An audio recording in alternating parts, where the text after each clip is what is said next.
Drage poslušalke in poslušalci, dobrodošli v Spinoff oddaji mrtvemu ali pa ne mrtvemu rokavu, pomembnemu privesku, financiranemu dodatku, osebnemu sidequestu, baby projektu, imenovanemu EMFAZNA ZALEDJA.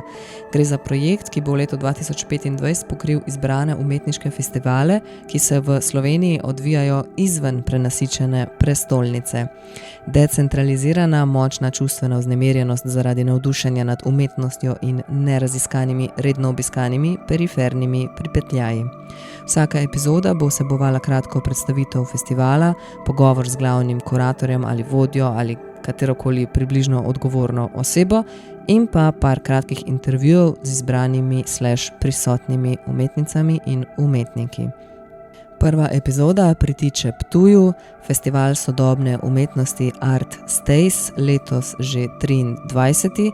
Festival poteka od 10. julija do 14. septembra. Festival ima ponavadi neko temo, letos je ta tema prah. Zapisali so, kaj ti v prah si in v prah se povrneš.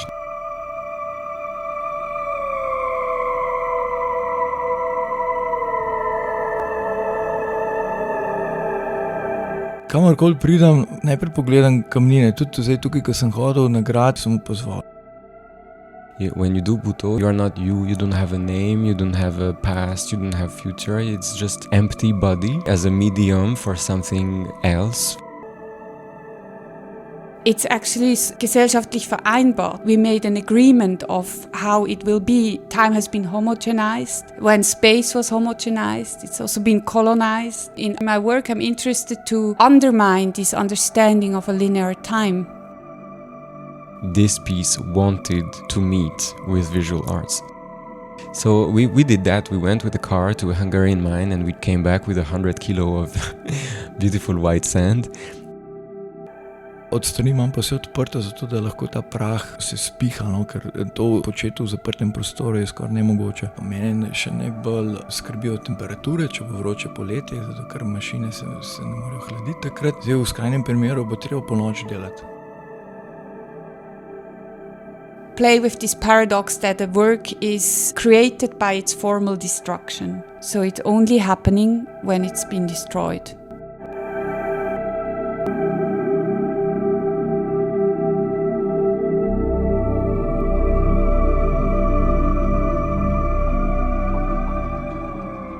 Čisto na začetku se z nami pogovarja direktor festivala Jernej Forbici.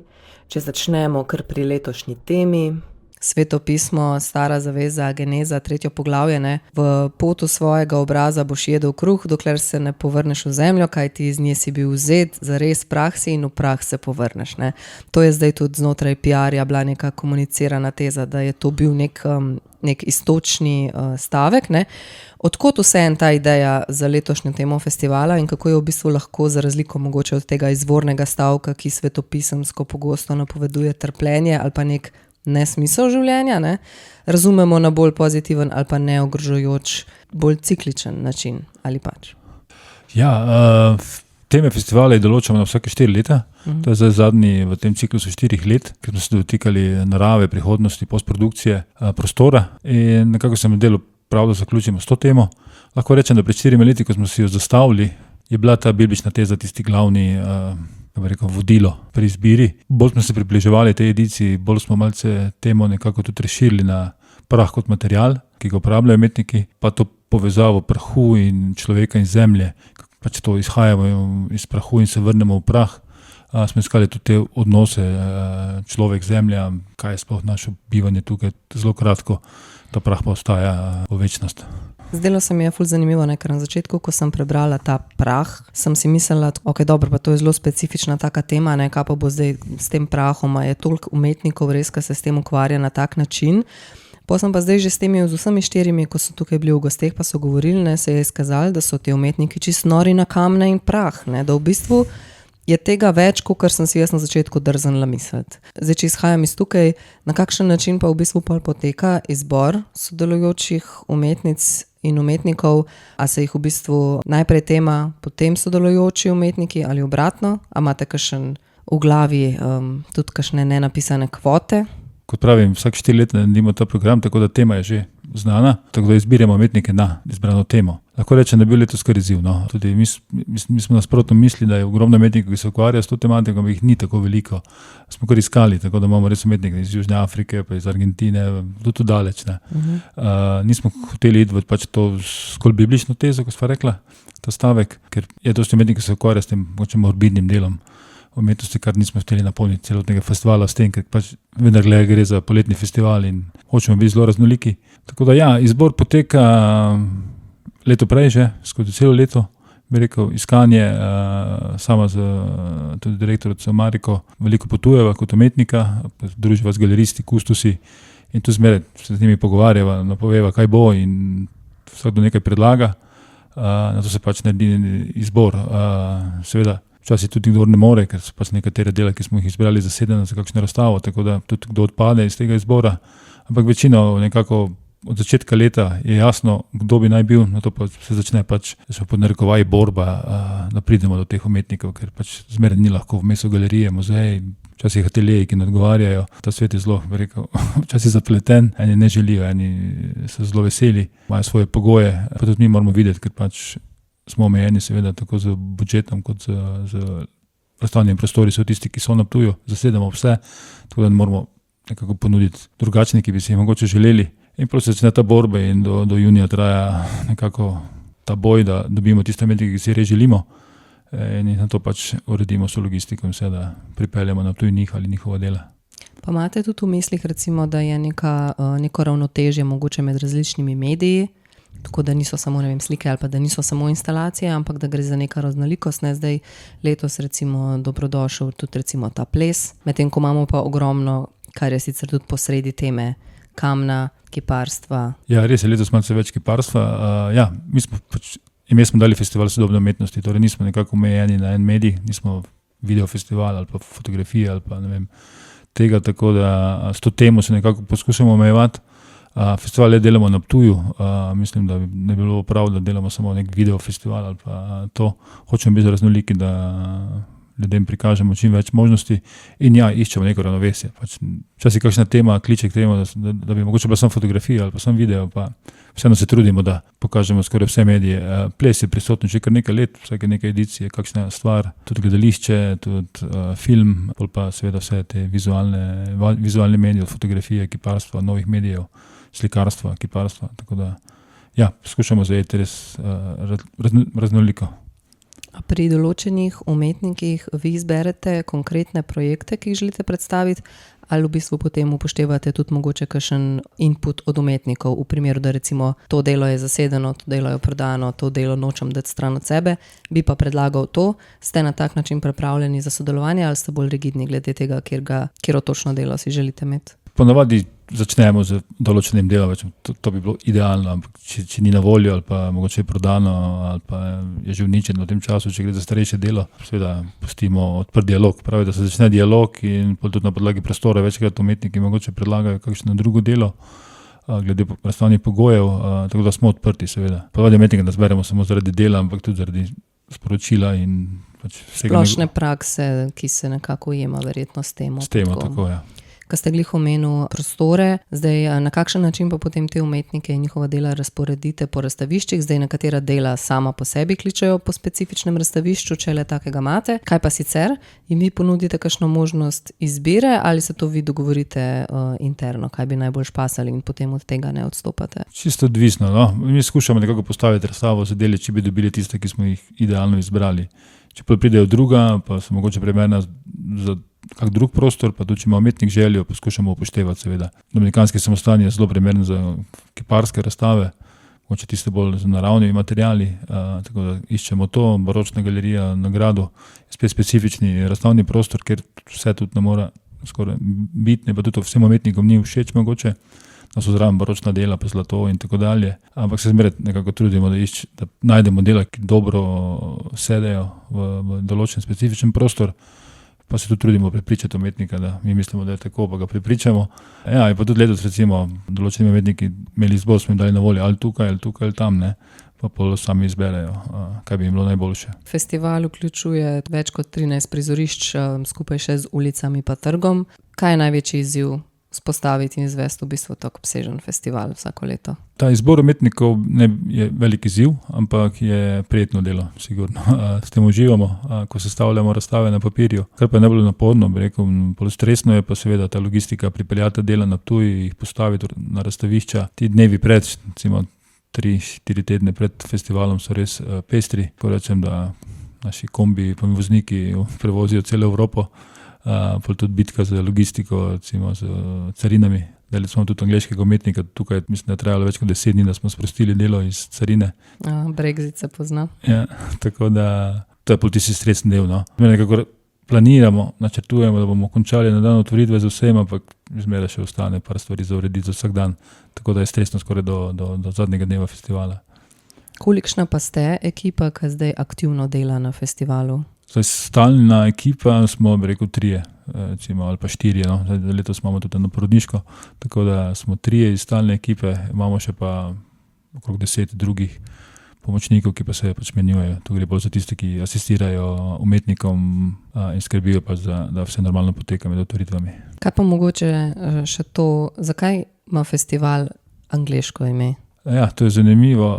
Leta 2005 je kustosinja Stanka Gačnik, ker smo takrat imeli razstave še v Mihaličevi galeriji, ki jo ona vodi še danes, pisala pač besedilo o tem prvem festivalu in ga zaključila z besedami umetnost ostane. In po prevodu pač to prišlo Art Stays in se nam je zdelo pač super, da bi to uporabili, tako je pač prišlo do tega. Ne. Je pa tudi res, umetnost ostane. Če živimo v mestu, kot je Ptuj, recimo, vse te starodavne stavbe, umetnost ostane in jo hranimo in ne uničujemo, ne, če le je mogoče. Letos se torej zaključuje ta cikl te tematike.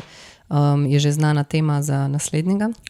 Idej je ogromno, nekako se tudi nagibamo malo kot digitalnem svetu, AI, te stvari, to nas zelo zanima, ker je tega veliko zdaj, polje še en kup drugih tem, ampak želimo iti tudi na programski razpis drugo leto, tako da festival je nekako ostal, recimo 2012 je bil del Evropske prestolnice kulture, takrat se je zelo povečal in zdaj se trudimo držati ta tempo še naprej, ampak vemo, da so se stvari zelo spremenile, tako da moramo najti način, da povečamo nekako sredstva za izvedbo festivala, če želi rasti še naprej, zato bo tudi mogoče program malce bolj razširjen, če bo vse tako, kot načrtujemo.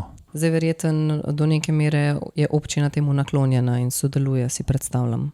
Občina, lahko rečem, da odlično sodeluje, jaz bi rekel za mesto Ptuj, koliko je veliko, daje ogromno za te poletne festivale. Mi želimo, da pač tudi razpis ministrstva smo že več kot 10 let uspešni. Dobimo sredstva, ampak je nekako omejeno na zelo malo denarja. Naš festival je toliko zarastel, da ni več samo pač projekte letni, gre skoraj za programsko zadevo, ker je sestavljen iz tolikih razstav, iz tolikih dogodkov in tako dalje. Tako da ja, želimo letos poskusiti s programskim razpisom, ker je seveda sredstev več in tudi malce razširiti program. Tako da ja, ta finance so problem, ker naše financiranje ostaja enako od leta 2012, stvari so se pa v svetu od logistike do umetnikov do vsega zelo spremenile in podražile. Vi pa ste od kdaj že dejavni na festivalu? Od leta 2005. Aha, ja. From the beginning. Tako je, skoraj od začetka. OG team. To pa najlepša hvala. Hvala. Se vidimo na festivalu. Se veselim.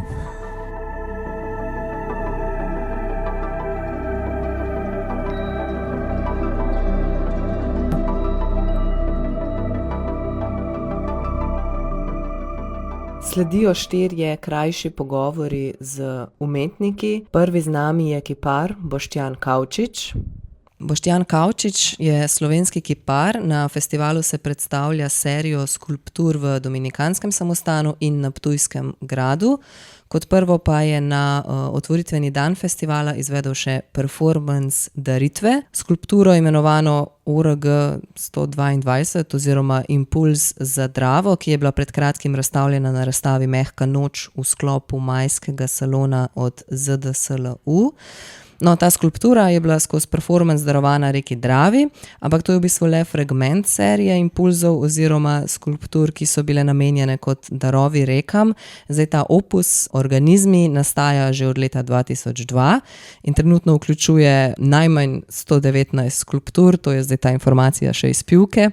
Povejte nam mogoče kaj več o tem projektu in kaj vse vključuje in kaj pomenijo te oštevilčeni naslovi.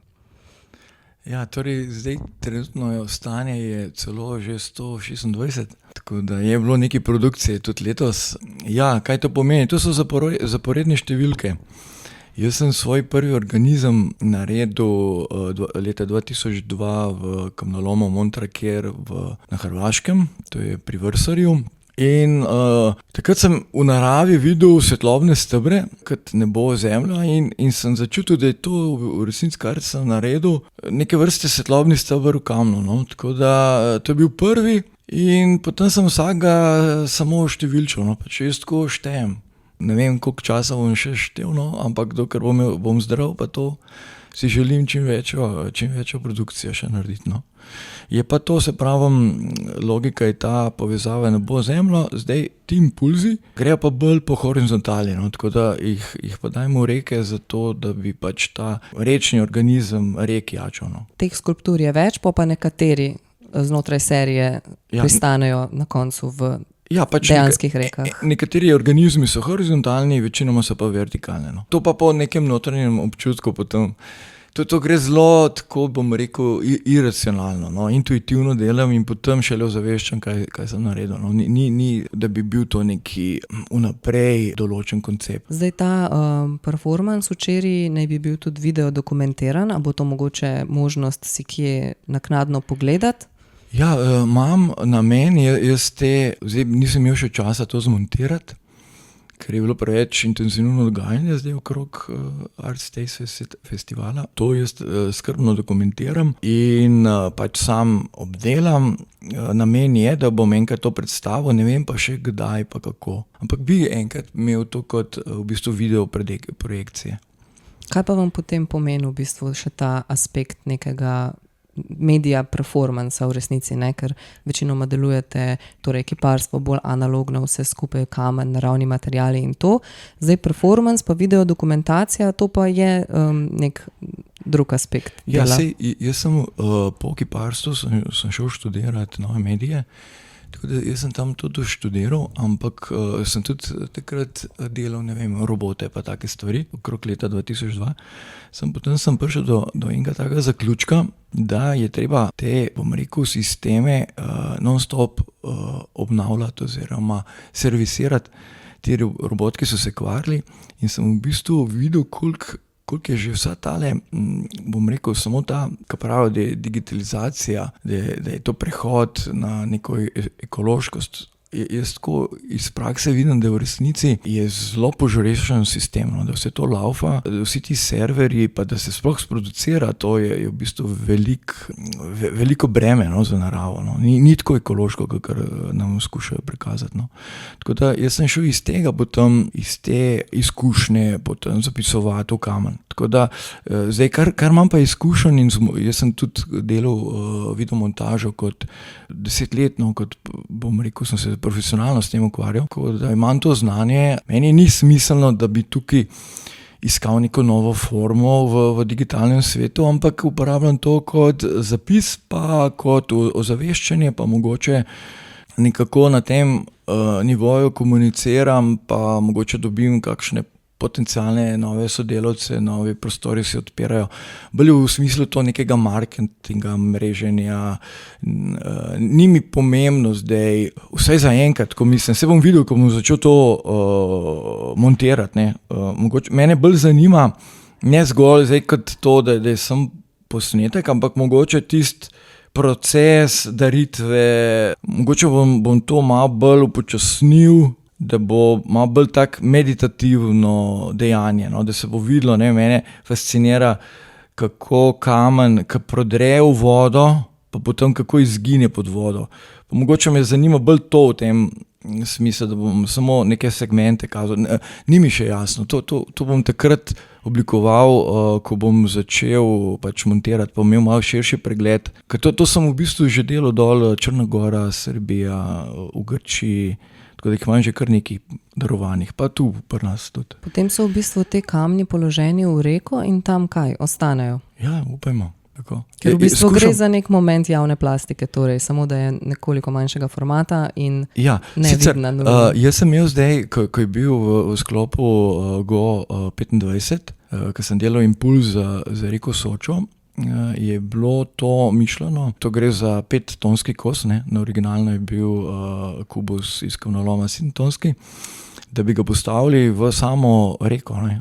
Ampak zdaj po teh poplavah je v bistvu ta zakonodaja tako striktna, da se čisto nič ne sme v to poplavno območje postavljati. To je neke vrste absurdno, ker je dobesedno tudi v sami strugi so kamni, ne, tam v Soči so veliki balvani in ne vem, no, to mislim, da ne bi, da nima nobenega škodljivega učinka, no, če bi to dal noter, bi bilo pa bom rekel, če ne drugače, vsaj na simbolnem, ena taka lepa gesta, no, to je v bistvu vračanje naravi nekako, da mi ne samo jemljemo iz nje, ampak da poskušamo vzpostaviti to neko cikličnost, da tudi vrnemo, no, da je ne razumemo samo kot neko golo materijo, ampak da se nekako zahvalimo v bistvu. Jaz s tem tudi dajem to daritev kot zahvala reki, da za moč, ko je daje, ne?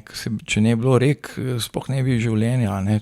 To se vidi recimo tudi v Egiptu, tam, kjer ni Nila, je sama puščava. Kaj pa mogoče, če rečeva kakšno o sami obliki, teksturi, čist likovnosti teh posameznih kosov, a se razlikujejo glede na to, za katero reko so mišljeni, da bodo donirali, kako se to spreminja glede na projekt? Kar se tiče same obdelave, ima vsa ta serija organizmov eno tako kar stalnico, to so črte, nizanje črt v kamnu in to je v resnici, jaz to dojemam kot povezave. Zdaj mene glede na reko bolj zanima, iz katerega kamna je narejen, iz material, kot pa sama obdelava.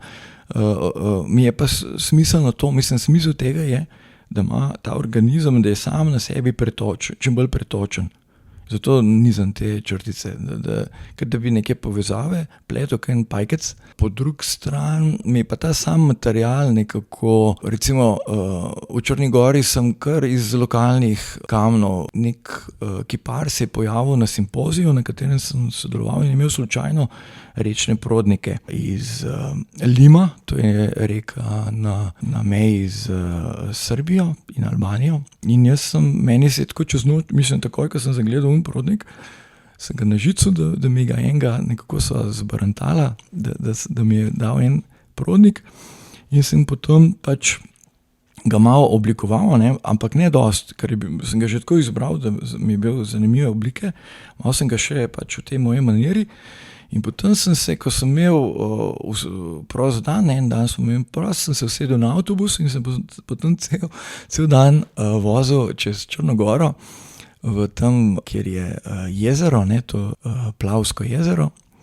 In je zanimivo, da tile moji prijatelji tam oziroma organizatorji sploh še nikoli tam bili niso. No.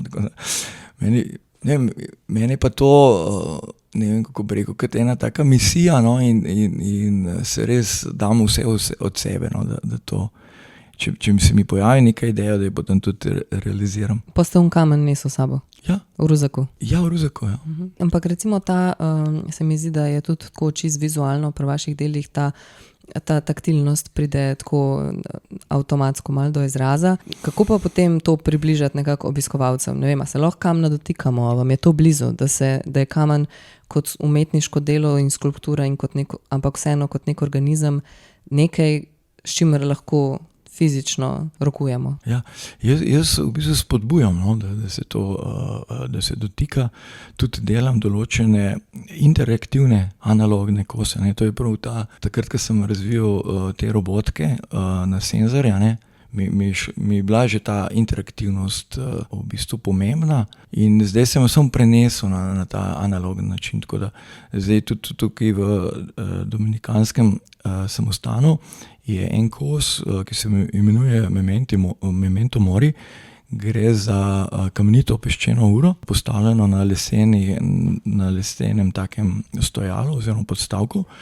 In potem lahko pač udeleženec, ko pridejo, gledalec, sam aktivira pesek, da se začne sipati v spodnjo posodico in ko gre skozi, ga lahko vrne zopet na začetek in se igrica ponovi. Oziroma ne gre zgolj za ogled, ampak lahko gledalec participira. Tako, ja, je aktiven soudeleženec procesa. Poleg te daritve in recimo te peščene ure v samostanu. Kaj pa je potem še na drugih lokacijah razstavljeno vašega? Potem je še na gradu, imam pa 2 kosa, to sta kot moški princip pa ženski princip in gre v bistvu za devača in devo. To je pa vzeto iz ene jame pri Divači, kjer je bil v bistvu star ta, bom rekel, daritveni prostor. In to je v bistvu tak spodmol, v katerem je naraven kapnik, iz katerega kaplava tako posodico v devo. In tam včasih so ti staroselci, tam, ko so živeli, so dali v jeseni noter seme in ko je sklilo, so razdelili med sabo in so pač verjeli, da bo to plodno leto, da bo dobra letina in zato so to počeli. Zdaj, jaz tukaj gor sem dal pa naslov oplojevalca. Tu je pa podoben princip medije voda. Naredil sem tako konstrukcijo, da je zdaj tale moški element gor, ne vem, 3 metre v zraku. Do njega je lestev narejena. In potem lahko spodje vedrce in se zavajame vodo, spleza na vrh, se vlije na vrh in potem steče vodica. Tako da ta lokacija gor je zelo posrečena, zato ker je veliko obiska in prav včeraj sem opazoval eno družinico iz Nemčije, potem smo se tudi pogovarjali, sem zvedel, odkje so. So imeli 3 majhne otroke in to jim je bilo strašno zabavno, to so bili tako navdušeni. In veter je pihal in potem tisti curek je še naokrog ga neslo in tako da je bil en fantek je bil čisto moker, in tako pač je bilo tako.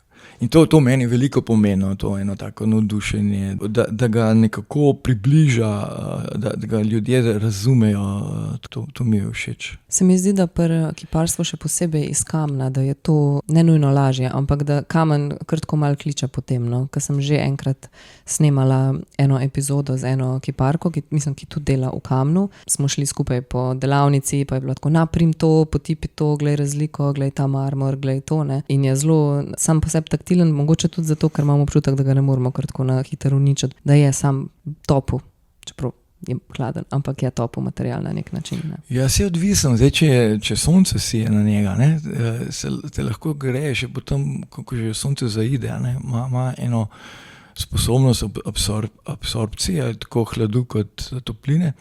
Zdaj, jaz tako kamne imam res rad, ker z leti ugotoviš, da ima res vsak en svoj, kako bi rekel, en duh, eno dušico, vsak ima drugačen, ne vem, pač meni je to en tak medij, ki se ga ne more naveličati in kamorkoli pridem, najprej pogledam kamnine, tudi zdaj tukaj, ko sem hodil na grad, pač vedel, da so ti prodniki iz Drave, ne, in sem pozval, pa tisto oranžen, kaj je lep. Jaz sem po poti grem, pa mislim, meni je bilo res lepo, mi je lepo tukaj na Ptuju in tudi se pravim, čisto take detajle, kot so prodniki na poti sem občudoval. In sem že razmišljal, tega bi pa imel, iz tega bi se pa dalo. Že vem, kaj bi naredil. Prej ste omenjali skulpture tudi do 3 metre, pa tako, a imate vi svojo delavnico, kjer lahko izdelujete vse te skulpture, ali si jo delite s kom, a je to kakšna skupna delavnica, kamnoseštvo imeti doma ni glih? Ja, zdaj, če imaš kamnoseštvo, je potem treba toliko sproducirati, da ne vem, bi bilo potrebno potem komercialno nastopati, ne vem, da bi začel, ne vem, neka stopnišča ali pa ne vem, kar delati, to mi pa ni v interesu, Tako da jaz imam zelo preprosto delovišče. Naselil sem se zdaj že 13 let nazaj na jasi, tam sredi gozda v Beli krajini, tako da sem čisto na samem in atelje imam v bistvu na prostem, s tem, da je pokritno, tako da imam zaščito pred soncem in dežjem. Je pa tako, da od strani imam pa vse odprto, zato da lahko ta prah, ki ga žagam, da lahko se spiha, ker to početi v zaprtem prostoru je skoraj nemogoče. Mislim, obstajajo tudi sistemi ozračevanja, sam nisem toliko se v to pogledal. Mislim, ni mi to tako pomembno, ker če to ne delaš res sredi zime, se da v vseh letnih časih obdelovati. Se pač prilagodiš, malo več oblečeš. Kako delam? Ravno zdaj mi žagajo v Marmor Sežana 3 kose, 5-tonske. In ko bom prišel domov, bom najprej naredil v bistvu podstavke, kamor mi bojo pripeljali. In bo potrebno zdaj celo poletje delati, da bomo potem v jeseni postavili skulpturo tam na italijanski strani meje v Vrtojbi. V bistvu zmagal sem ravno kar na enem natečaju. Koncept je v tem, da pač Slovenc postal na italijanski strani meje, italijanski umetnik pa v Sloveniji. Tako da v bistvu zdaj sem že v procesu priprave na to. Tako da tudi tale zdaj Art Stays festival je v bistvu zdaj do jeseni, ne bom počel drugega kot te 3 kamne obdeloval. Vmes bom mogoče hodil v hribe malo tako za sprostitev. Čestitke za razpis. A to vam bodo kar s tovornjakom, vam bodo teh 5 ton prinesli? Flopnili tam na vaše podstavke? Tako, jaz pač poznam, zdaj, ko sem že več takih javnih del naredil, vem točno, kater šofer bo bršel, kater kamion mora biti, da to dvigne, katera prikolica mora biti. Poznamo, kako se to dela in se da. Je pa treba biti res priden, se temu posvetiti zdaj. Tudi to je v bistvu kot neke vrste maraton. Je zelo malo časa, tako da mene še najbolj skrbijo temperature, če bo vroče poletje, zato ker mašine se ne morejo hladiti takrat. Zdaj v skrajnem primeru bo treba po noč delati. Kdaj bo otvoritev? 20. septembra. Ok, Vrtojba. Še zadnje vprašanje. Zdaj letošnja tema festivala Art Stays je prah. Vse vaše delo avtomatsko nekako povezuje vse, ne glih prej sva govorila o prahu, ampak mogoče vse kako pa vi vidite umestitev teh svojih umetniških del in svoje prakse na splošno v kontekst letošnjega festivala? Jaz bom rekel, da ko mi je Jernej povedal za naslov, sem rekel, to tema mi je pisana v bistvu na kožo. Jaz se v bistvu že tako ukvarjam s tem prehajanjem, minevanjem, ker dejansko te zareze, nekaj jih vlečem v kamnu, so neke vrste sled, nekaj puščam za sabo. In to je v bistvu en tak proces izdelovanja, pri katerem moraš biti 100% prisoten. Tu ni nekega, da bi, ne vem, jaz ne smem drugih stvari razmišljati, jaz moram se fokusirati na ono črtico. Tako da je naslednja črtica čim bolj lepo ob njej teče, da so vse lepo, da so povezane. Tako da je treba biti res zbran in je to neke vrste, ne vem, to je za mene kot neka moja taka osebna molitev, Po eni strani je naporna, po drugi strani te pa na enem nivoju te pa fajn sprosti, Tako da sem že malo tako, bi rekel, že skoraj odvisen od tega. Je pa tako mogoče za tiste, ki to daleč, je pa malo čudaško mogoče, ne vem. Ampak jaz že vem, da zdaj 2 meseca bo tako na hitro šlo mimo, še prehitro. Najlepša hvala za pogovor. Hvala vam. Imate še kaj za povedati? To je to. Hvala. Okay. Naslednja z nami je švicarska umetnica, ki se v svoji praksi ukvarja s konceptom časa. Pogovor poteka v angleškem jeziku. Next with us is artist Claudia Kűbler.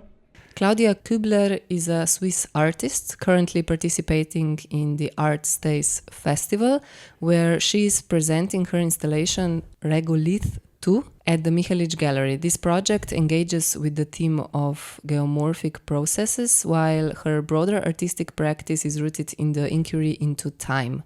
She explores the phenomenon of the fourth dimension and the various ways in which we perceive and conceptualize temporality. So, Claudia, how do you approach the subject of time in your work, and what sparked your interest in it? In sense, what kind of potential do you see in the perception and experience of time in regards to art or maybe life? For me, art is like a speculative place. So things can be, in an art setting, can be different than we experience it normally in our surrounding. And I always was fascinated by this speculative or fiction quality of art. And so I think I try to play with time in my practice in a way, because I think coming from Switzerland, I'm used to a very rigid understanding of time, which is very much, how do you say in English, as it's orientated on a very linear understanding of time, very, like efficiency is like the magic word for everything. Yeah, genau. And we are very, I don't know this word in English, getaktet, like zack, zack, zack, one after the other to optimize time also. And we are taught that time is manageable and controllable. This is kind of the aim of it. But I think there is another true nature to it, which is much more fluid and spiral, twisted, and not so linear and cyclical also. And we actually know it because nature shows us, because we know it from experience that time can be bending, for instance, or be very relative. We should know better, since Einstein also proved that, but still we we believe in an absolute time, that 12 o'clock is 12 o'clock, and there's like no doubt about it. And when I read recently, I find it very fascinating that in 200 million years, as in German it would be Millionen Jahre. In English, I'm always confused. Is it million, billion, whatever? But it's million also in Slovenian. Millions, yeah. In a lot of years ahead, a day will not be 24 hours, but 25, because of Earth's rotation slowing down. So the day gains 1 hour. And this thought makes me, that thrills me, these things when I realize, it's not so absolute as we think and as we treat it normally. It's actually gesellschaftlich vereinbart. We made an agreement of how it will be. Time has been homogenized. When space was homogenized, it's also been colonized. It's all linked to our approach. Art, or in my work, I'm interested to undermine this understanding of a linear time. That's what I try to do. In a playful way, let's say. Or to also spatially think about time, because I often work with installation, and it's kind of object-based or installative. Some works are sound or video-based too, but normally it's been more a sculptural or installative way of thinking about time. You mentioned playful ways. I also saw on your website that you have it set up to always display a current time. I thought this was very interesting. I never saw that. And it's nice because it connects to your practice, as you were saying. But lately I read you've been exploring the concept of deep time, which refers to extremely slow temporal processes. So maybe if you explain a bit about this deep time and what exactly are you investigating within this concept. Yeah, just one word about the time on the website. It's also a conceptual idea behind.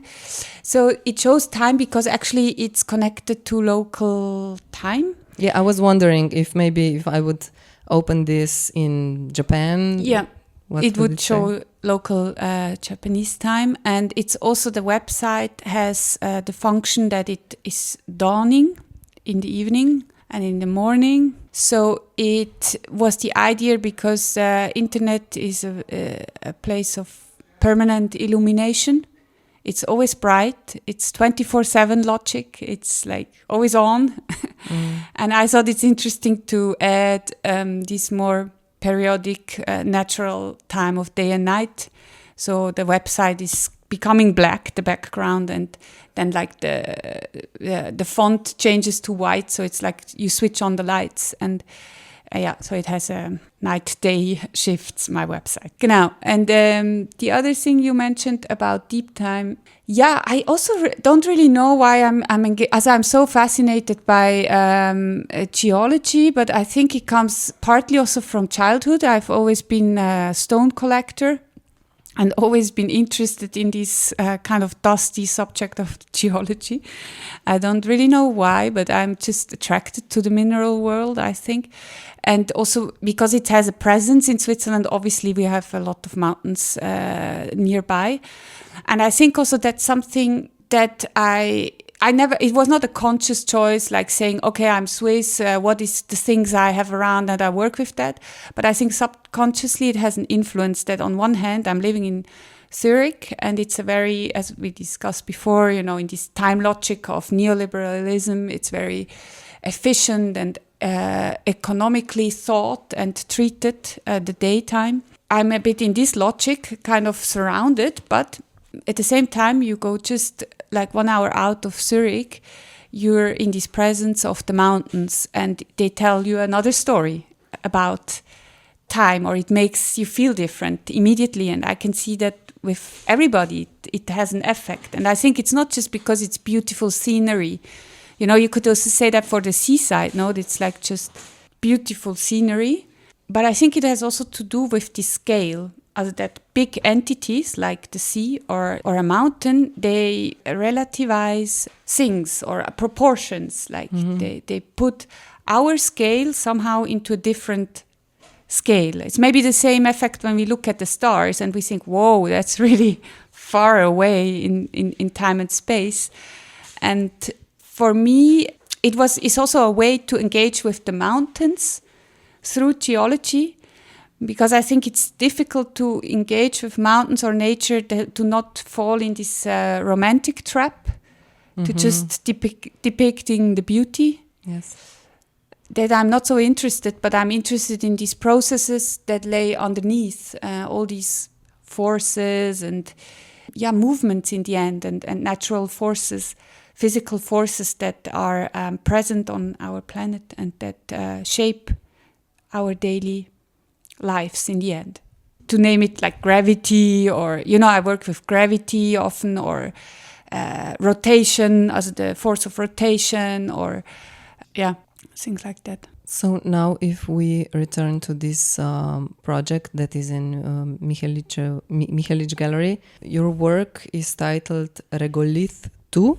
You first realized this project in 2018, if I saw correctly, and then again in 2020, and now once more here in Ptuj.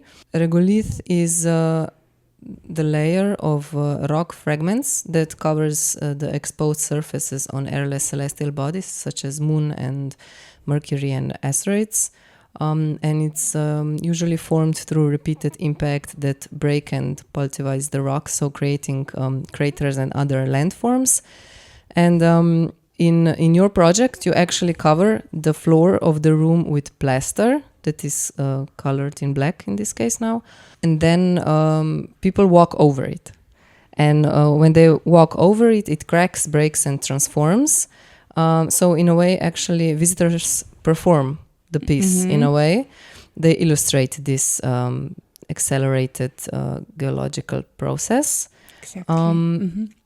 But how do you think, as an artist, right? How do you think about archiving your work in means of, like questions of conservation, especially since after this exhibition, for example, when it ends, the work can essentially just be swept up and thrown away. I mean, how do you probably document this with photographs and maybe videos, but at the end the piece is in some way ruined? Or how do you approach to this concept of art piece being crushed by visitors?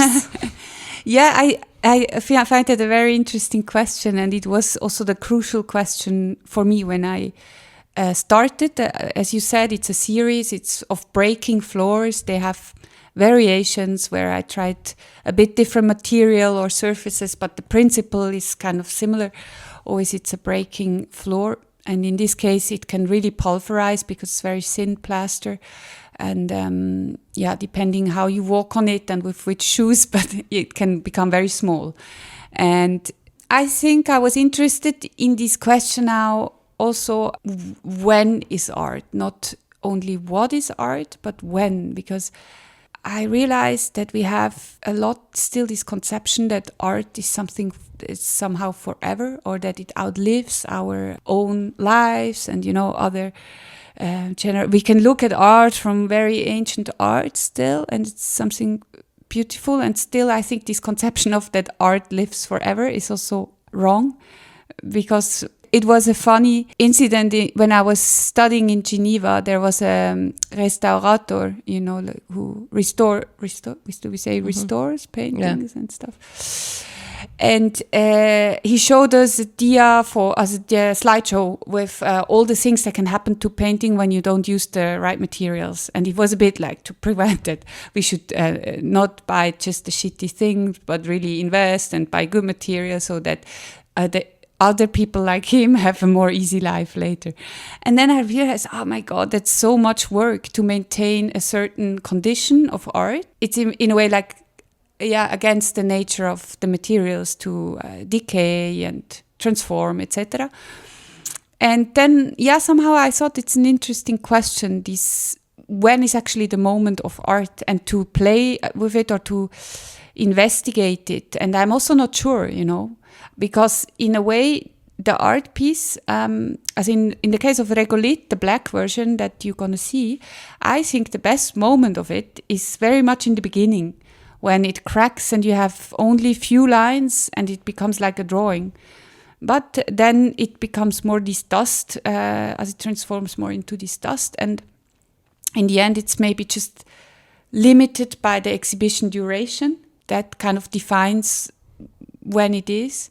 But I just thought it's interesting to play with this paradox that a work is created by its formal destruction. So it's only happening when it's been destroyed. Yeah, so probably if you have an exhibition opening and a lot of people show up, this piece can be turned to dust in 3 hours, probably. Yeah, even less. As if you have a bunch of kids, which also already happened in the other exhibition, it goes really quick. But it's also interesting, as I find it also interesting to give away this control.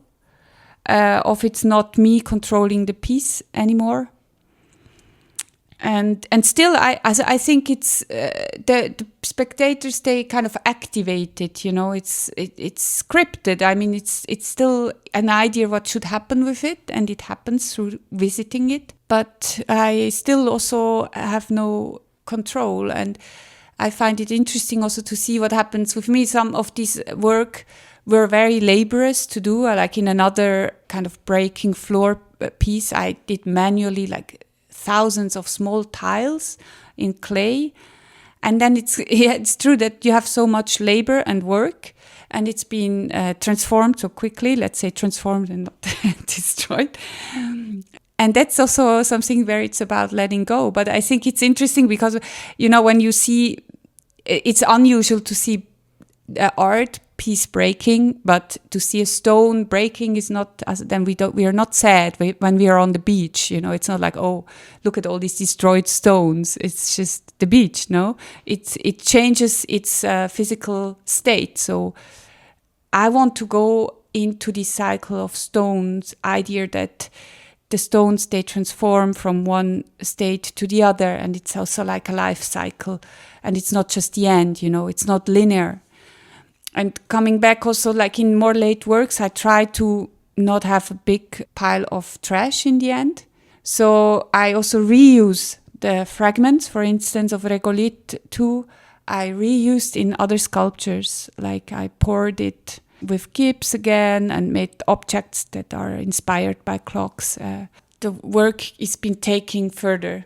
Or I use lately this raw clay that I brought back to the factory. It's been put just water to it. Again, it's just earth, in the end. And then it was be reused in the production cycle. So that's also concerns or ideas that start to follow me more. Like, how do I deal with this question of cycles then really, or processes? And what you said about the documentation, I think, it's also maybe still a bit the open question. What would be a really good form to document it? I'm not sure if I found it. Yeah, I thought it was interesting in a way that, for example, you made this Regolith 1, for example, and people were excited, and, you get invited to this other festival or this other exhibition, and they want you to make it again and again and again. And you have to, because you cannot just transport the previous one. You have to redo it all. Yeah, you have to reinvent it and make it so it fits the place. As we saw in Michelic Gallery, is the different shape floor is different yeah, shapes, the yeah. walls are different, you cannot copy paste it. Yes, but that's as a part. I find also that is a good thing about it. Otherwise, it becomes very dead when you just repeat what you did already. I find it personally more interesting when there are new variations, or I only repeat the piece if I still feel like I have a question in it that I want to investigate. I want to find out still something. If I know what happens, it's a bit boring. So I checked out some of your project on your website, including this Regulit one and so on, and I noticed that you often use neon lights. Why is that? I don't even know. It's just a material preference, I guess. It's nice. Neon light is really beautiful. It's very different to LED light because it's gas and it gets electrified and it has something like pulsating. It's not. It's difficult to describe in words, but when you see it, it's quite a specific light. Of course, light is also always a very atmospheric factor. So it helped these kind of earth-bound works. I think it gave them these a bit underground, for me it was good to show them in dark spaces, but with only little light and colored light. It was nice. So do you have like a company or some people who are actually making these neon lights for you? Yes, this is outsourced because it's like a craft, Neon light is really glass tubes that are with heat. They are formed into these shapes that you want. I talked with one of my friends who is actually a glass artist, and she said that not so many people are making neon lights anymore. You have to actually find them and pay them quite a lot to make you some custom stuff. So yeah, that's true. Yeah. As in Switzerland, there's only, I think, one man left that I know. And he's also going soon into pension, so I don't know. But I know that still in Italy you can do it. And I have a friend from Germany, she does her, I think, in Poland. As I think in Poland, it's supposed to find, be a lot of... Okay, so, and you also have one piece displayed here in City Gallery. Mm-hmm. What is the title of the... Worst case, best case, average case. Yeah, so tell me something about this piece. It's a bit abstract because it really comes a lot out of the process from a former work. And I think if it's not visual, it's maybe more difficult because it has not such a clear concept underneath to follow what I now will say, but I still try. Or maybe we can describe it first that the people can... imagine something. So it has these wood sticks and it has raw clay fragments or sometimes also whole tiles, as some are broken, some are not, on it, and it's vertical on the wall, and it's like, let's say, a drawing, or as it's a very rigid grid, and then there are certain woods that look like they would be in movement, that they are about to fall down or slide. As it's in a way, it's a grid and it's an order and it's disordered. It's a broken order, you can say. And on the other one, there's just two long sticks. They are slanted, and there is clay as the same material, but grinded really into more dust. And it's poured on it. So when you look at it, you can see still the action. There's the traces of an action, but the action is not there anymore. So it's past. You have the leftovers. But you can imagine what happened in a way. And there I think it comes a bit to about what I was talking earlier with these forces that I'm interested in. So gravity plays a lot of role in this work, and the balance and this finding as a certain of the fragments are really balancing and they can fall any moment. And it's also playing with this fragility and this moment of instability and stability and fragile stability or instability that's about to happen. Movements that are happened before in the past or can happen in the future. It's like a moment, a frozen moment, but it also includes somehow the past and the future. And I think this also shown in the title with this worst case, best case, average case. I thought it's nice because it's a bit from this corporate talk. No, you say, this is a worst case scenario for our company when this and this happens, but also maybe from science when you say, the worst case scenario in 2100 is this and this happening because of global warming. Or so it comes a bit from these references. And yeah, it's a way to make maybe the piece more look as if it would be a model for something, showing, but at the same time it's absurd because it doesn't tell you anything. It's just abstract, And very minimal, and maybe minimal. if a dog comes too close, can swipe the dust off the floor. That all can happen, or people walk in it. Yeah. We talked a lot about dust already, but still, how do you see your artistic work and practice being contextualized within this concept of this year, Arts Days Festival theme that is dust? It's an interesting question that would be also interesting to know from the curators, because they chose me. I think that there are obvious formal criteria that I really work with mineral material and with dust or sand or pulver in some ways. So this makes maybe the obvious connection, but I think also in this idea of the cycle, because I don't know in English how you say these biblical words, from that we came from dust and we will become dust. It's actually, I always found that a nice sentence, because it makes this cycle. It refers a lot, not to a linear understanding, but to this cycle. No, in this sense, since it's an engagement with cycles that I have, I see also this connection to dust. Dust not only as, or that's actually what I say, dust not only as the leftover material of something that is broken, fallen apart, but also like a material out of which something new is going to be created. It's from dust you can form something new, or from a leftover new life can evolve from. So also from this biblical sentence you see it as a positive. Yes, I think that is one of the sentences from the Bible that I like, because it's actually not very linear. And I find it also, maybe one thing I find connected to art and time, what I always found interesting, because my first works also, they were much in this topic of vanitas, of the everything is futile, we all gonna die, it's all like... And I realized it's also a very linear understanding, to think only in... Yeah, and a bit dark. A bit dark, yes. I understand. Obviously, it's maybe also... it's our human condition that we have time, but we don't know how much, and it's somehow limited. That's it's kind of a problem for most of the people. But I think... that's why I think also this, what I said in the beginning, that I like the fact that art can play with time, because it maybe can also, in the thought, that would be my theory, we can overcome this human condition. Also, in theater, for instance, like great, you can take you can take some character from the Middle Age and combine it with a futuristic element, and you put it all in the same moment on the same stage.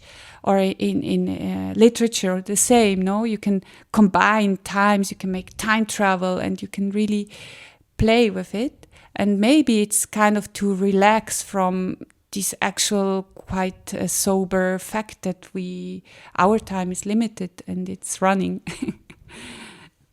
That is, so what I wanted to say before about the vanitas is that in the beginning I also did work that was more... dedicated to this idea, but then I realized that it's also just a linear conception, because we look at the individual time that passes for an individual lifespan. But if you think in generations, or again in cycles, you could also see it differently. Somebody's death is also becomes the beginning of new life in any form.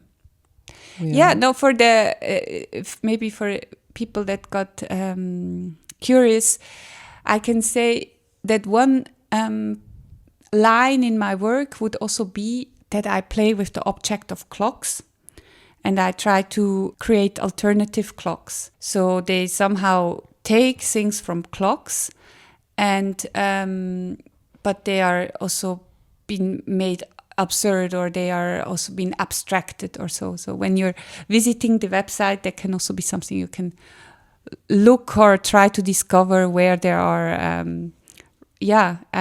references to the object of the clock, because there are quite many. That's very Swiss-like. Yes. Yeah. Okay, I will check your website again. I think there is a lot to find. Thank you. Okay, thank you very much. Thank you so much for the conversation and the interesting questions. Thank you, and good luck with the Regolith exhibition and today's opening. Thank you. Tretji po vrsti se z nami pogovarja francoski plesalec in koreograf, ki je s performancom tudi otvoril letošnji festival. Third in a row with us, French artist Julien Klopfenstein. Julien Klopfenstein is an independent artist, a French dancer, choreographer and performer. He opened this year's ArtStays festival at the Dominican monastery with a performance titled From the Dust of the Earth. The piece was first presented in January this year in Budapest in collaboration with Apollo Gallery. The performance is rooted in the materiality of artists of Julia Nema's work, exactly. Right? Yeah. And the philosophy of Buto dance. So it explores the themes of nature, transformation, and the connection between the human body and the raw elements of the earth. Hello, welcome. Hi. Could you please elaborate on this performance as a reflection on the work of another artist? So what happens when you perform the same piece in a different space surrounded by other artwork? How does the context influence your performance? Well, it's definitely different. The piece was indeed presented in the Apollo Gallery where Julia Nema's works were exhibited. So there was a particular atmosphere to it, which we cannot recreate whenever I move with the piece like now. In this case, we presented it in the Dominican monastery. So there were no art exhibited on the walls or around us, but it still felt like, the space in itself is kind of a work of art. Like it was very beautiful high ceiling, beautiful building, very, very unique in a way. So I could relate to that. Also, one big difference was that it was a huge space. It was a huge stage. When I presented it in Apollo Gallery, I had like 5 square meters maybe. The audience was seated all around me and they were very close to me, so there was a proximity that made it very, very intense, very intimate in a way. They could see my facial expressions. They could really see the texture of the sand. Some sand, because I'm using sand in the performance. Some sand was sometimes reaching the audience by accident. I was like, getting into their eyes. I hope not into their eyes, but yeah, more or less, it was reaching them. And now there was this, it was a more traditional stage, and the audience was seated. They had this very frontal point of view. Everybody was looking from the same direction, right? And the stage was huge. The ceiling was huge. There was an incredible, resonance or acoustics, of the room. So it was very new. It's the first time that I bring this piece in such a big space. It was amazing. It was not amazing. It was different. It was great, but it was very different because it completely changes the choreography.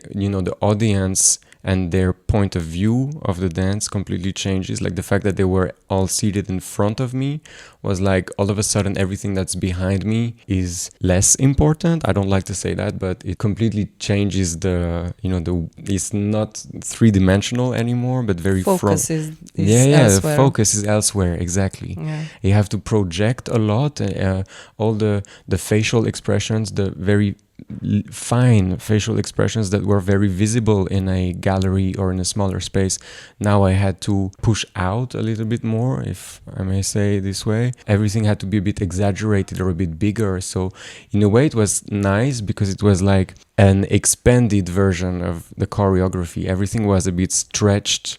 The movement, the emotion, the intention had to be stretched out of what it used to be in the past in smaller paces with the audience very closed. So it was like, everything was reaching a more extreme.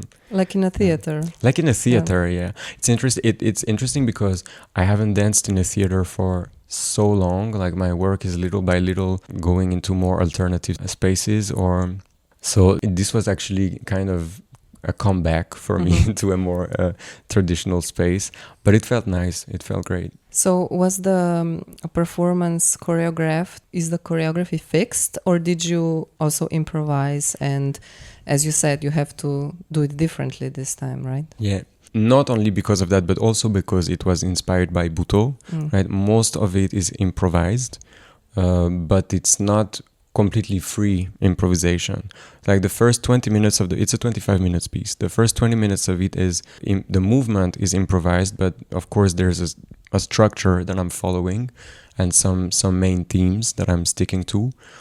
But the movement is not fixed, and only the last solo, the whole thing is a solo, it's stupid, but the last 5 minutes of the choreography is also, the movement is fixed, but it's also changing. So yeah, it's maybe my most, and this is also new for me, because my previous works are less, there is improvisation always a little bit, but it's mostly fixed, the movement, and this was, I don't know why it happened this way. When I created it, I was like, I don't want fixed form or anything. It didn't feel right. And that also makes it more exciting for me because it's always different. Is Buto something you feel closely connected to? So some elements of the performance are said to draw inspiration from Buto. So a form of Japanese modern dance that emerged after the Second World War in the 50s. Yeah. It is best known probably for its distinctive movements and slow motion and white painted bodies and also facial expressions and stuff like that. Yeah. So do you usually incorporate it in your works, or is it this recently? I mean, what does Buto mean to you? I mean, how did you get to? I'm not a Buto artist. I'm not a Buto trained dancer. I've had some experiences with Buto, several, but I'm not a Buto artist. This is the first thing. But it has still been very present somewhere in the back of my mind since a very young age. I don't know I don't remember how I discovered it, but when I discovered it, it was immediately very... It's okay. You need cake? I'm so sorry. It's That's okay. all right. Are you gonna take all the cake, or oh no? Cake break. Cake break. This is also, the experience. Exactly. So, it's part of the... We have a podcast in France it's a big media, it's called Combini, and they make this small talk podcast where they invite people and just speak about anything. It's very relaxed, and always I don't know if it's staged or not, but always something like this happens. They get interrupted and they keep it, it's in the podcast. Nice. So for commentary, the girls came to get cake. Don't forget the don't knife. Don't forget anything, yeah? Any wine, maybe? Halogen. Be careful. Don't hold knife like this. So, Buto. Yeah.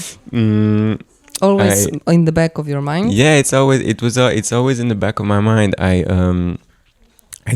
don't remember when I discovered it, but it left a very strong... I saw a Buto performance, I think, in a festival. It was very strange, very scary, very creepy. I was and I spoke with the artist, and I got to know it a bit more, and then I made some research, and I've seen some more performances. I've been at some workshops, but eventually I'm a classically trained, ballet trained dancer. Contemporary dance came later in my life, in my path. In my previous works, Buto is not really... this work was the first one where it was deliberate that I wanted to take inspiration from Buto. Actually, it was the artist, Julien who we were talking, and she brought up Buto. And I was like, but I love Buto so much. and it actually does fit her work and the exhibition and the context. It fitted so well. I was like, I have to explore Bhutto more for this. And I don't know, in short, why it fitted so well, because Julianema's work and what we wanted to do was so close to, as you said, the raw elements of the earth and nature and big themes like the impermanence of life, how things are always changing and transforming. And Bhutto has always been very closely linked to those themes, or very interested to those themes, among others. The improvisation, like Bhutto being mostly improvised. Yeah, this clay makeup that we cover my body with for the performance is a bit white clay all over my body. It was meant as a reminder also of this Bhutto white painted body. And the intention was the same. They do this because they want to. The aim is to take away, to make invisible the ego or the individualist part of the dancer. Like you when you do Bhutto, you are not you. You don't have a name. You don't have a past. You don't have future. It's just empty body as a medium for something else, God or something more, the collective subconscious, or however you name it, to flow through this empty body. So it was a nice way to bring this back. This was also my question, right? So about physical manifestations such as the use of makeup, the clay, white paint, and also sound and other aesthetic elements that comes to it. Probably the monastery architecture is also very nice. It goes nicely with it. Also the colors of the walls and stuff like that. Yeah. So maybe what about the sound?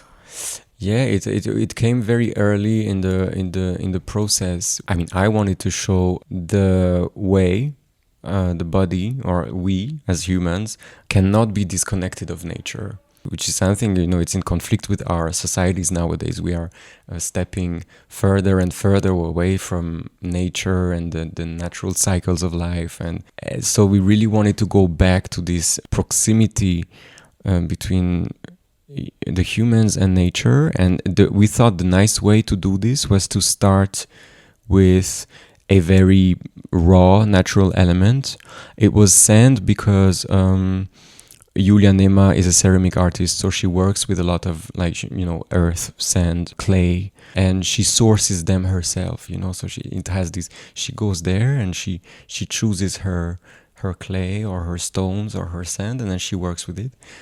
Yeah, so it was sourced from Hungarian mines, right? Yeah, we wanted to do like her. Yeah, we tried to be as close to the material because I thought there is some kind of romantic thing to it, that she goes with her car and she picks the material and then she works with it and she transforms it into a work of art.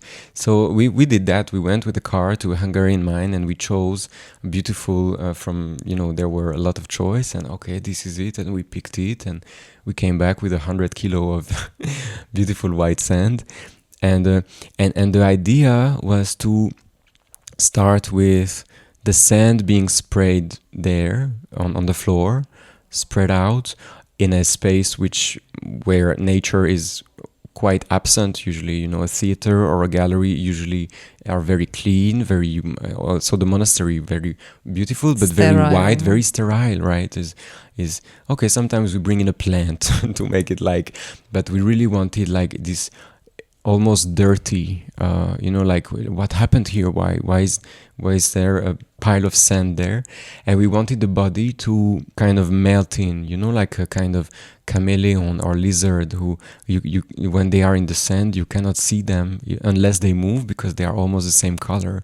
That's why we covered the body. Yeah, camouflage, exactly. That's why the clay came after on the body. Because it was this was the starting point, this body, which is it a body or is it also just another part of this pile of sand? So we wanted to kind of blend it into nature, to blend the body into the natural elements, the sand. And then from that to build the dance from this association. So this Hungarian sand was used in Hungary and also here now. No. Here No, was the other. Unfortunately, we couldn't bring it because it was it would have been a pain to travel with it. This 100 kilo sand, you know. No, we actually, but it's also nice. Actually, I think we came to Slovenia. And we used some Slovenian sand they sourced for us. Going local. Exactly, going local. And it was a kind of a nice way to honor also, you know, the land that we are coming to. We are just guests here. And the festival team brought us the sand that is from here. And they gave us the monastery that is from here. It was kind of it was nice. Yeah. So the stuff today, they told me that you're in practice for 5 hours. Yeah. You were practicing for some other piece, or? No, I gave a workshop for a group that is based here and we did a Buto workshop actually. Oh, nice. Yeah, I taught Buto for 3 or 4 hours. Yeah. Grown-ups or kids or? No, they were grown-ups. It was a nice group. I think it was from maybe between 25 and 60 years old, so it was very mixed. It was great. Yeah, it was great. And they loved it and I loved it too. I first heard of Buto in college because I was studying East Asian cultures and we actually had a Japanese Buto dancer. There's one Japanese Buto dancer living in Slovenia. Wow. His name is Ryuzo Fukuhara.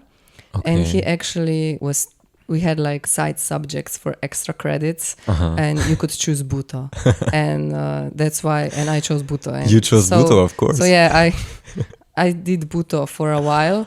Wow. But, you know, it was not the same as if you actually go to study with a sensei in Japan. It was more more relaxed and more how to approach Buto dance if your mentality and your cultural background is totally different, right? Yeah. So in a way can you adapt Buto as a philosophy also if you are not from where Buto originates from. So I thought it was very interesting. That's why it was actually a coincidence that I actually know what Buto is. Yeah. That's why but it's a challenge. It's always a challenge. I feel like here in this part of the more Western world, people either love Buto and they are very intrigued by it, but in a positive way, or they hate it.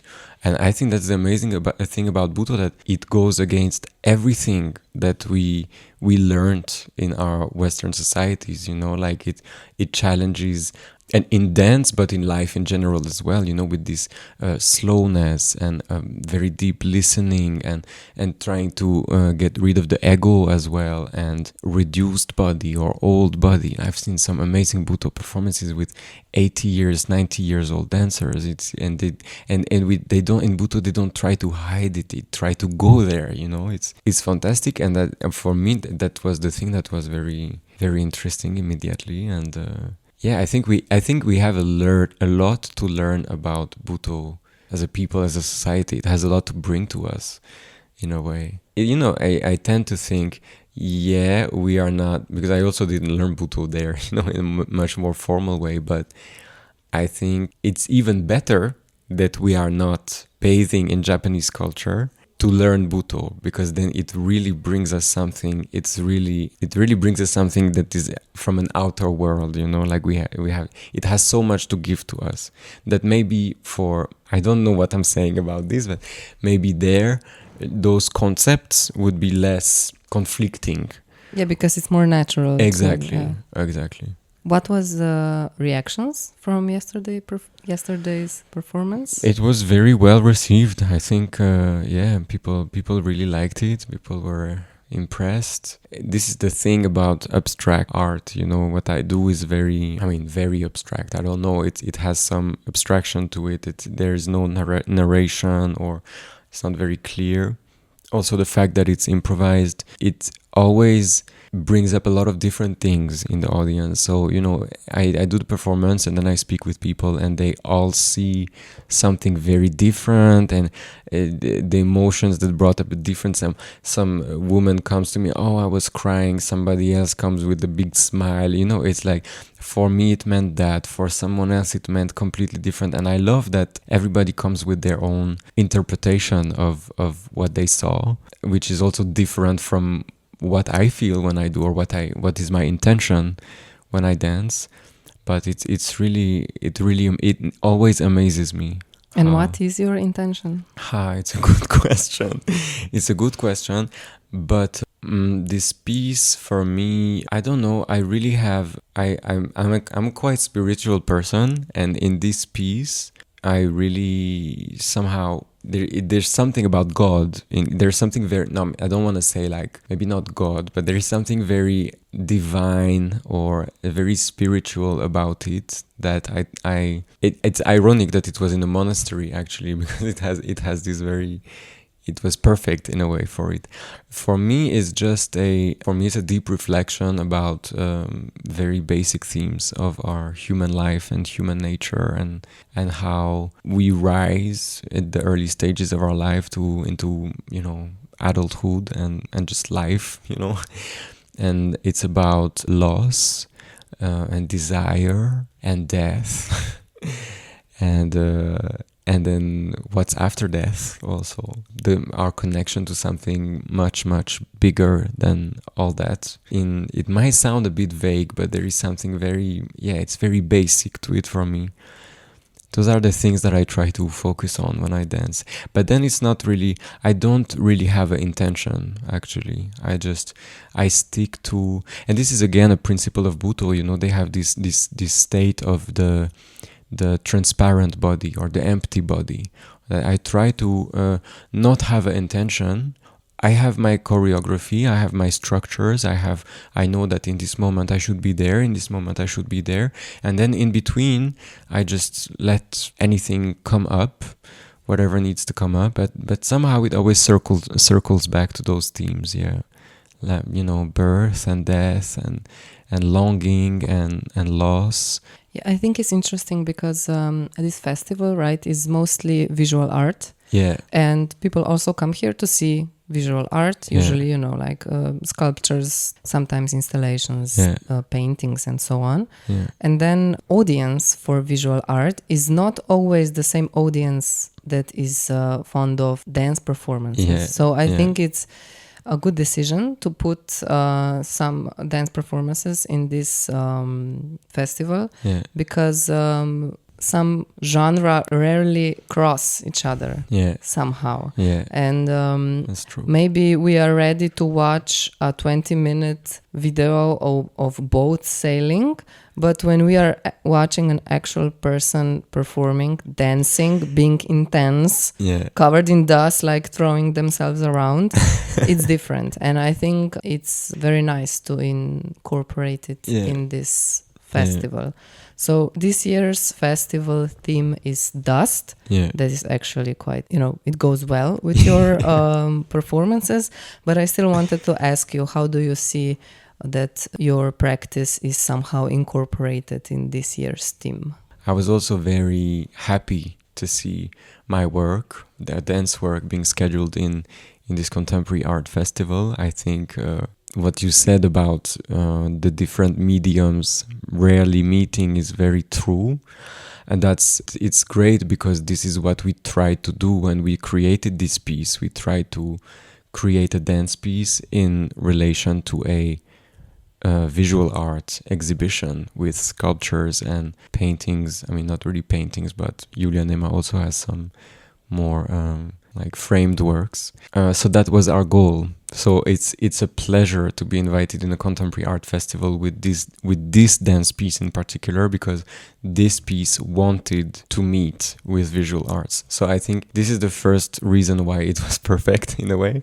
And then I saw the theme, of course, the dust, and this biblical line. I don't know exactly, but you come from dust you are, and to dust you shall return. Very strong, very beautiful and inspiring biblical line was also a starting point for actually the title of the piece, From the Dust of the Earth, is from the Bible. One version is like, and God took, I don't know, a piece from the dust of the earth and he made the man, and then he blew air or a breath inside that body and then was the living being. There were a lot of coincidences that made it really perfect. Of course, we used sand also, so that was. Yeah, I think it was a coincidence, maybe, I don't know, but it was kind of a perfect match. Yeah, it was kind of a perfect match. It might sound cliche, but it was also an honor, that out of many others, they chose our that I could that I could represent dance art in a mostly visual art festival. I was really happy to do it. I'm really happy that I was trusted to do it. And I hope that it somehow, that we created the bridge between those different mediums, and that it somehow echoes the themes of the other exhibitions and the main theme of the festival in a way that really brought something different, but I think it did. Was the performance filmed or documented? I don't know. I think there were some photographs being taken during the performance. I think there was a camera. Yeah, I'm not sure. I should ask, actually.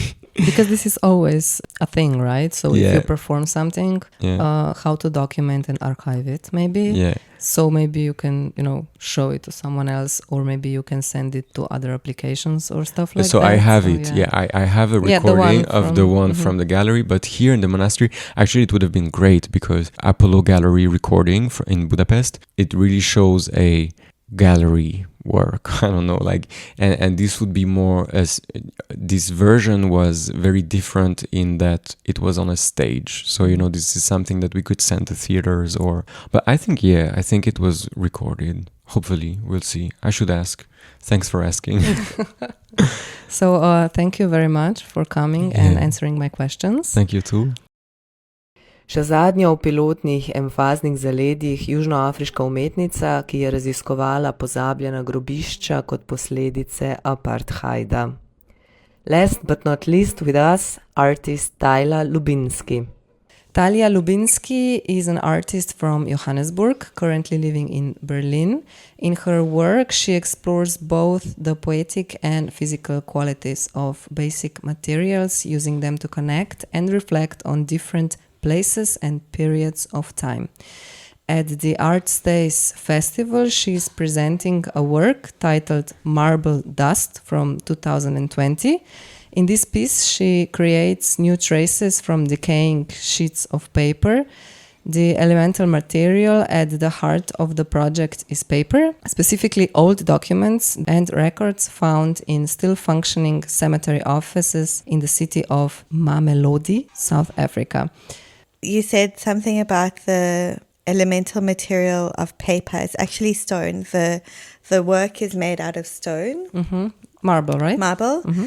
But the pieces are cut out in the shapes of the paper. Mm-hmm. The origin is the paper, right? So like the shape. Yeah. Okay. Yeah. Mm-hmm, mm-hmm. So, but could you tell us more about this project? Mm-hmm. What is it about, and what aspects were you interested in exploring through it? Because it's quite a big project, actually. It's a lot of content. Yes. Yeah. Yes.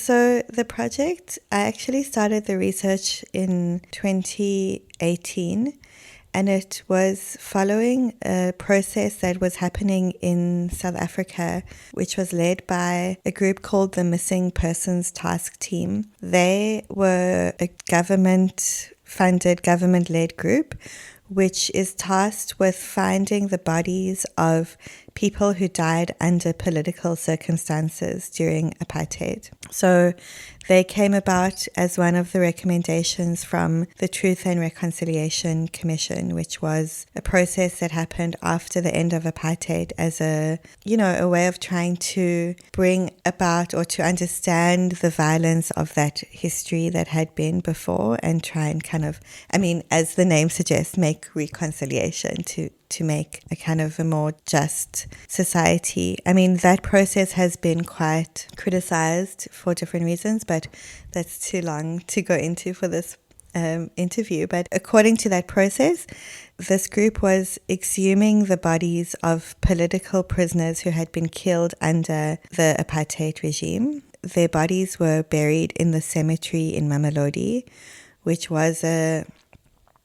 still is, a township outside of Pretoria. Pretoria is like a small city, which is actually the capital, just north of Johannesburg. And the reason that townships exist in South Africa is because of apartheid laws that forbid black people from living inside cities, which were only meant for white people.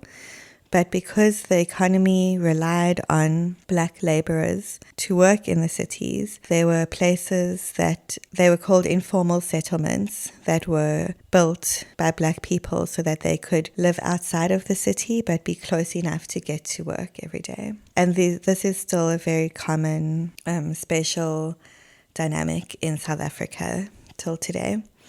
So that's just to give you a context of where this cemetery is. So the executions that used to happen under apartheid, the political executions would happen at the Pretoria prison. It was like the main prison.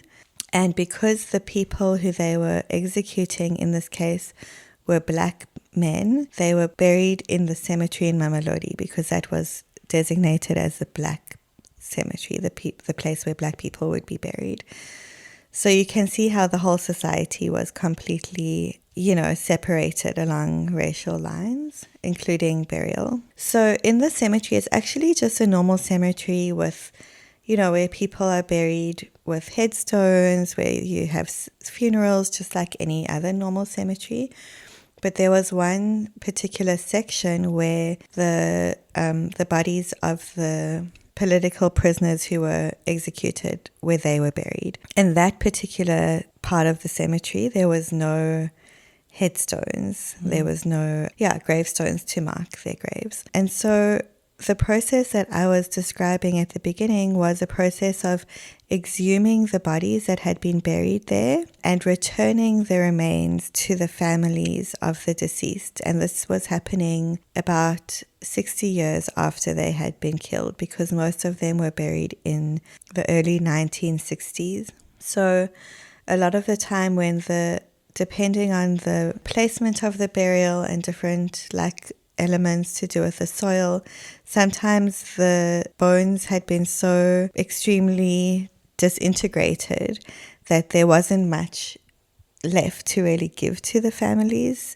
So they landed up just giving, in some cases, not all cases, like a pile of dirt from where that body was buried. Sometimes there was a skeleton that they would kind of re-articulate. They would make that and then put into a coffin and give back to the families, who would then take it to their ancestral land or the place where their family lives and bury them there, which is a very important within, a lot of indigenous Southern African cultures. It's very important that you bury your family on your land. There's a spiritual reason for doing it. So that's the context. Mm-hmm. And the pages that you mentioned in the beginning, or the pieces of marble that are present or visible in the exhibition, are based off of the archives of that cemetery, which were basically the papers were lying in an office, on the floor, very torn up, disintegrating. And the reason I decided to use the shape of the pages, because they were the records of the people who are buried there. Not only the political prisoners, but also just the normal people. But also the normal people who are buried there are also, because of the location of the cemetery, they're also victims of apartheid, because they were black people who lived under the apartheid regime. So, and then this idea to carve those pieces out of the shape of the pages out of marble was a kind of reference to the fact that there were no gravestones for the people who were buried, and marble or any kind of stone is often the material that you use to create a gravestone. And then to also think about what this kind of relationship between things that are the kind of disintegrating body below the earth and the kind of permanence of the memorial or the headstone that stays above the ground. And so to just think about the kind of relationship between permanence, fragility, absence, and what it really means to now give back these disintegrating bodies 60 years later. So did you actually go to this cemetery and to these offices, and you were physically picking up these papers and checking them out and then taking shapes? So because, so actually I was spending some time with this group called the Missing Persons Task Team, who were doing the exhumations, and I wanted to be helpful because I didn't know what, I was just following them around. And so I said, can I do anything? And they said, well, you can take photographs of these pages because they're so fragile, they're falling apart, and then we'll have a digital record of them. So I spent some weeks just taking photographs of all the pages. So that's also where the idea came from, because I was seeing all the shapes of the pages that were kind of torn, or some pieces had kind of fallen off, and then that's where the idea came from, to make those pages into marble statues. But this graveyard and these offices are now abandoned, or are there actually, I mean, I read that it is still functioning offices, right? But they still have the papers all over the floor. I mean, it's... Yes, at the time when I was there, which was 2018, which was 7-8 years ago, that was how they, I mean, if someone came looking for a grave of a family member who they knew was buried there, they would kind of start rummaging around on the papers on the floor, you know. It was just a mess. And I think it also speaks to the state of official archives in post-apartheid South Africa, because I think on one hand, these are important records that are useful to people in their very everyday lives, but then there's also a kind of unwillingness to care for the archives, or not only not unwillingness, there's a lack of resources, lack of maybe personnel, people who work there who could deal with it. But also maybe since they were probably treated without care, or because the cemetery started during apartheid, there wouldn't have been proper infrastructure for the records to be kept, you know, in a meaningful way.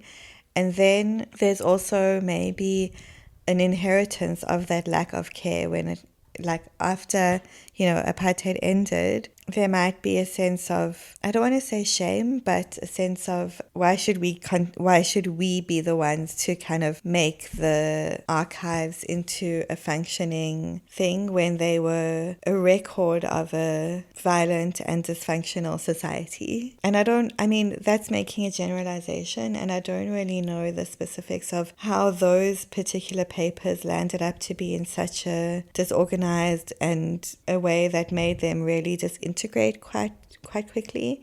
But I would also say that it's not uncommon in kind of state or official archives in South Africa. So how many marble pieces did you make? Good question. I can't remember the exact amount. The installation is a series of steel shelves, like the kind of shelves you can buy at like Bauhaus, for storage. And I wanted to use those shelves because they have a kind of institutional feeling and remind of the way that, you know, institutional records are kept in a very basic kind of shelving system. And the original installation had about, I think, 10 shelves. And then on each shelf is either one or two or a few pieces that are broken. So some of them are carved out and just displayed on their own. And then some of them are broken pieces that I display. I would say there's probably about 30 pieces in total installation here. It's just a part of the installation because some of the pieces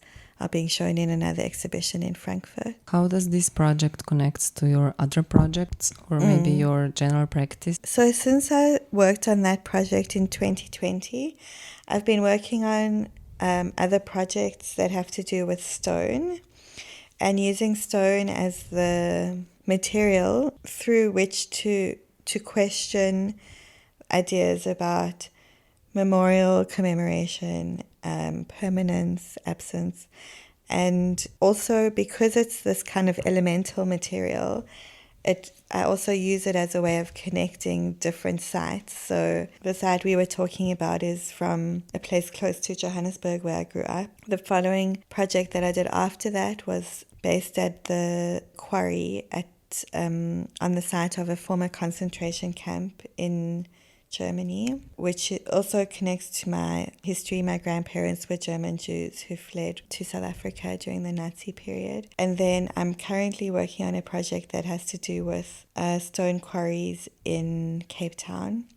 So I've been working with stone as a kind of unifying medium that I can speak about quite different geographies, seemingly different histories, although to me they're all connected, and I think they are all connected because it's of the earth, it's to be found everywhere, and I think there's kind of metaphors that have to do with long durations of time, history, and all of these kind of questions that stone really allows one to get into when working with the kind of, the poetic, metaphorical meanings. And how often do you visit South Africa? Is this a place that you regularly go to and you also have exhibitions there? Yeah, I mean, I lived there my whole life. I moved to Berlin 6 years ago, so up until 31 I was living in South Africa, and I go back to visit my family and my friends. I'm also,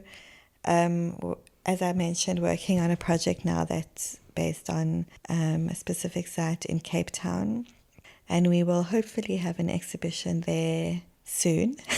Don't know when, but the work or the project the research is about a quarry that was worked on by enslaved people at the beginning of the Dutch colonial period in Cape Town.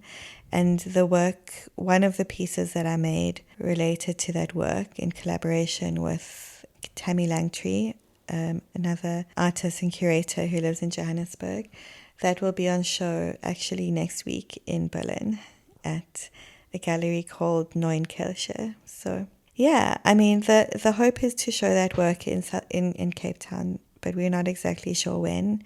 It just has to do with question of funding and how we can bring the work back over there. And how about the more general vibe and scene in culture sector in maybe Johannesburg or maybe South Africa in general? What it's like to work there as an artist? Yeah, I mean, there's an amazing scene, very, I would say, discourse around race is really progressive, really strong, and it's something that is kind of just, because it's so much part of everyday life, there's a very sophisticated discourse around race, which is also reflected in the artwork. I have a huge amount of respect for many of the artists who are working in South Africa right now. It's different, I can make a differentiation between the way, so because I've been living in Berlin the past few years, I mean, there's much more government money for art in Berlin, which means the kind of work that I do is maybe more possible. But in South Africa, the scene is more, because there's not a lot of government funding, in order to kind of have a career as an artist, usually people are either working in a university or are selling in commercial galleries. Those are like the two avenues for artists. But I would say it doesn't limit the amount of integrity, or I would say it's a very thriving art scene and a lot of very important work being made at the moment. So despite the lack of government support, I would say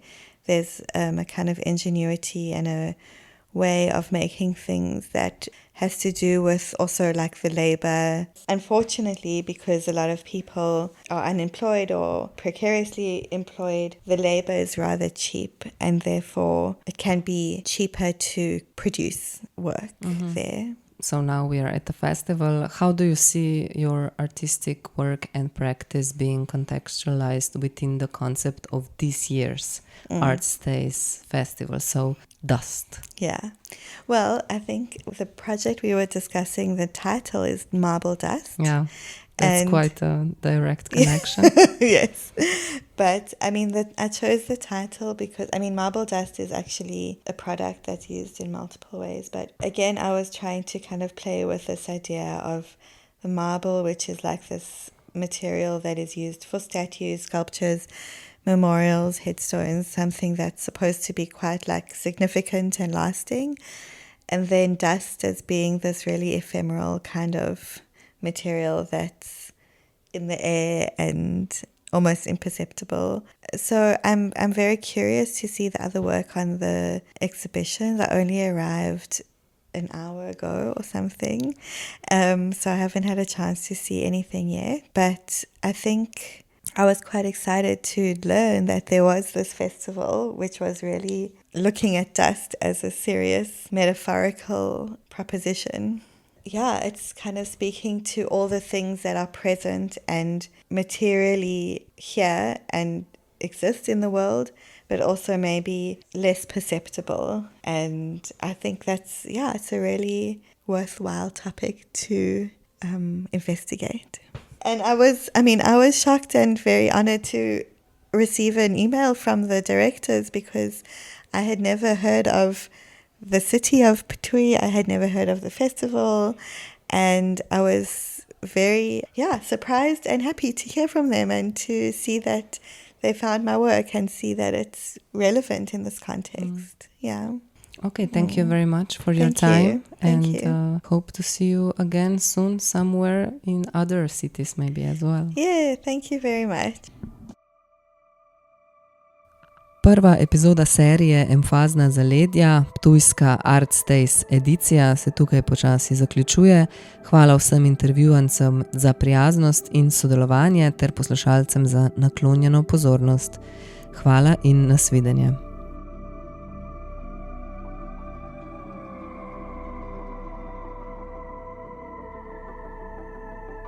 Personal photographer. Exactly. Yeah, Oleg is my partner. Actually played a big role in this in the creation of this piece.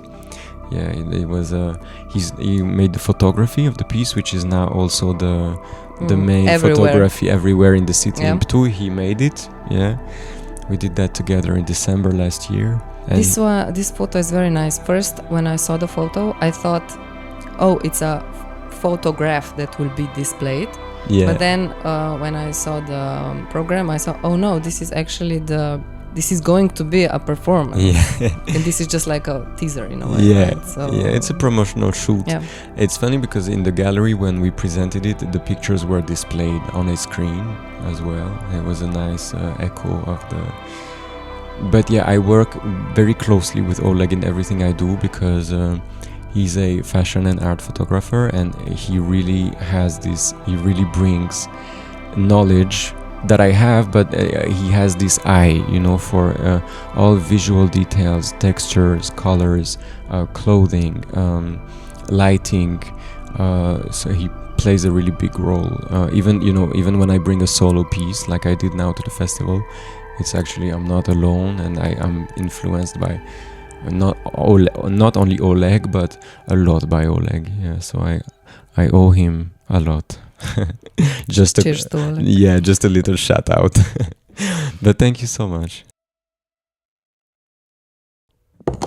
Vito, a bi kaj povedal o artu? Art je.